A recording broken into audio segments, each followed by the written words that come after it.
కొత్త పింఛన్లు పాత రూల్స్, అర్హత ప్రమాణాల్లో మార్పు లేదు. ఈ నెల 31 వరకు దరఖాస్తులు స్వీకరణ. సరే, కొత్త పెన్షన్లు అని చెప్పేసి చెప్తా ఉన్నారు.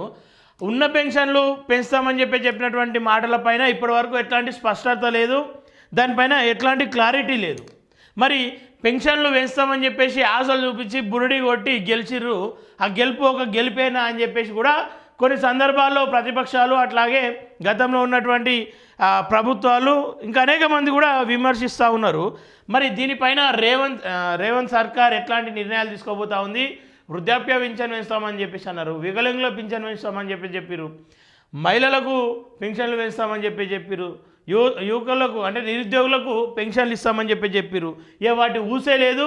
అవిటి మాట్లాడినోడి వల్ల రాష్ట్ర అభివృద్ధిని చూడలేక ఓర్వలేక మాట్లాడుతున్న వాళ్ళ కిందికి రాజద్రోహుల కిందికి పడిపోతూ ఉన్నారు.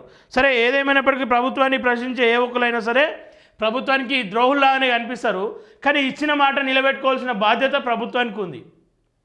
ఇచ్చిన మాట నిలబెట్టుకోవాల్సిన బాధ్యత ప్రభుత్వానికి ఉంది. నమ్మి ఓట్లేసిన ప్రజలను వాళ్ళ ఆలోచనలు వాళ్ళు ఏదైతే మార్పు వస్తుందని చెప్పేసి అనుకుంటారో ఆ మార్పు కనిపించకుండా పోయింది. ఖచ్చితంగా కాంగ్రెస్ మీద ఒక పోరాటం చేయాల్సిన అవసరం ఖచ్చితంగా ఈ తెలంగాణకు ఉంది. తెలంగాణలో రాబోయే ప్రభుత్వం ఏదైనా కానీ అది ఏ ప్రభుత్వం వచ్చినా సరే భయంతో ఇచ్చిన హామీలను నెరవేర్చాలి అని చెప్పేసి అనుకుంటే వాళ్ళకి అవతల వాళ్ళకు కూడా చిత్తశుద్ధితో పనిచేయాలని చెప్పేసి అనుకుంటే ఆ మార్పు, ఆ భయం ఇప్పటి నుండే కల్పించాల్సిన అవసరం ఉంది. నోటుకు ఓటునేసి మన జీవితాలను నమ్ముకునేటువంటి తప్పులను మరోసారి వేయద్దు, మళ్ళీ వేయద్దని చెప్పేసి మనస్ఫూర్తిగా కోరుకుంటున్నా. ఒకసారి మార్నింగ్ న్యూస్కి వెళ్దాం. రాష్ట్రంలో కొత్త చేయూత పింఛన్ల మంజూరుకు సంబంధించిన అర్హత ప్రమాణాల్లో ప్రభుత్వం ఎలాంటి మార్పు చేయలేదు.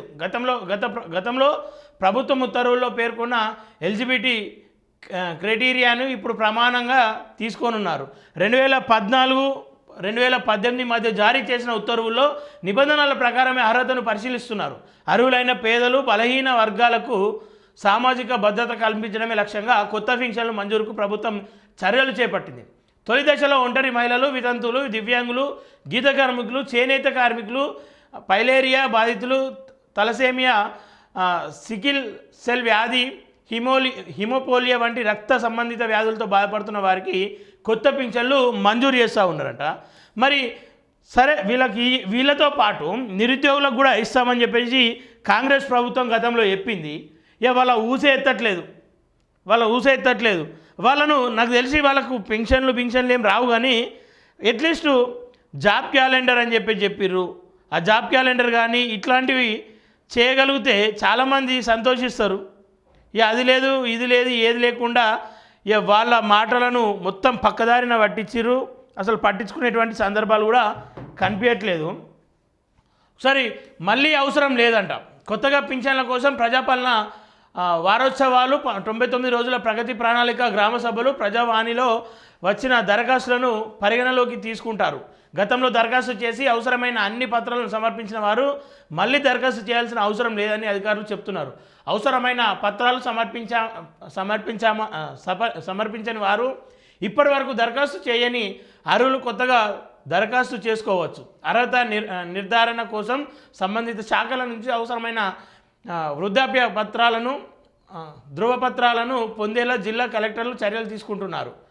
వితంతువులకు భర్త డెత్ సర్టిఫికేట్, ఒంటరి మహిళలకు సపరేట్ లేదా స్థానిక విచారణ నివేదిక, గీత కార్మికులకు ఎక్సైజ్ శాఖ ధృవీకరణ, చేనేత కార్మికులకు చేనేత జౌలి శాఖ ధృవీకరణ, పైలేరియా బాధితులకు వైద్య ఆరోగ్య శాఖ ధృవీకరణ అవసరం ఉంటుందని కొత్త పింఛన్ల దరఖాస్తులను ఈ నెల 31 వరకు స్వీకరిస్తారు. దరఖాస్తులలో పాటు వివరాలను చేయూత పోర్టల్లో నమోదు చేసే ప్రక్రియను వెంటనే చేపడుతున్నారట. ఇక్కడ వచ్చిన బాధ ఏంటంటే ఎంఆర్ఓ ఆఫీసులకు పోతే డెత్ సర్టిఫికేట్లు దొరకట్లేదు, ఫ్యామిలీ మెంబర్షిప్ సర్టిఫికేట్లు దొరకట్లేదు. వైద్య శాఖకు పోతే వాళ్ళకు ఉన్నటువంటి సమస్యను మా సమస్య పైన ఇవ్వండి అని చెప్పేసి అంటే కూడా ఇచ్చేటువంటి పరిస్థితి లేదు. అట్లాంటి సమస్య కనబడతలేదు వాళ్ళకి. అసలు వాళ్ళను అధికారులు ఎట్లా పనిచేస్తున్నారో ఒకసారి నిర్ధారణ చేసుకోవాల్సిన అవసరం ఉంది. అధికారులు సరైన మార్గంలో అసలు పని చేయట్లేదు. ఇది ఎవరు అవునన్నా కాదన్నా 100% నిజం. నీతి లేదు, నిజాయితీ లేదు. అవసరం ఉన్న మేరకు పని చేయాల్సిన శాఖలలో ఆ పని లేదు. లంచం ముడితేనే మంచం తీగుతామంటారు అధికారులు. మళ్ళీ వాళ్ళ పరిస్థితి ఏంది ఎప్పురి. అనేక మంది ఆ సమస్యతో ఇబ్బంది పడుతూ ఉన్నారు. ఒకసారి గ్రామ స్థాయిలో మీరు విచారణ చేయండి. ఎవరైతే అప్లై చేసుకోవడానికి అర్హత ఉండి కూడా అధికారులు ఏదైతే కావాల్సిన ధృవీకరణ పత్రాలు ఇవ్వకుండా ఇబ్బంది పడుతున్న వాళ్ళను ఒకసారి ఎంక్వైరీ చేసుకునే ప్రయత్నం చేయండి, విచారణ చేసుకునే ప్రయత్నం చేయండి. ఒకసారి మీ అధికారులకు కూడా భయం పెట్టండి. వచ్చిన దరఖాస్తుల పరిశీలన అనంతరం అధికారులు క్షేత్రస్థాయిలో అర్హతను తనిఖీ చేస్తారు. ఆ తర్వాత అర్హుల జాబితాను జిల్లా స్థాయికి పంపి కలెక్టర్ ఆమోదంతో పింఛన్లు మంజూరు పూర్తి చేస్తారు. ప్రతి అర్హుడికి చేయూత అందించాలనే ఉద్దేశంతోనే ఈసారి స్వయంగా సహాయక సంఘాల సమైక్యలను కూడా బాధ్యతలు అప్పగించారు. అర్హత ఉన్న వితంతువు, ఒంటరి మహిళలకు దరఖాస్తు చేసుకోవడం, అవసరమైన ధ్రువపత్రాలు పొందడంలో సహకరించాలని ప్రభుత్వం సూచిస్తుందంట. సరే చూద్దాం ఎంత మేరకు నీతిగా ఈ ప్రక్రియ పూర్తవుతుంది, ఎంత మేరకు కావాల్సిన వాళ్ళకి న్యాయం జరుగుతుందో ఒకసారి వేచి చూద్దాం. మరి ఈ పింఛన్ల విషయంలో చాలామంది అయితే ఎదురు చూస్తూ ఉన్నారు. వాళ్ళకు ఒక ఊరట అయితే లభించింది అనుకోవచ్చు.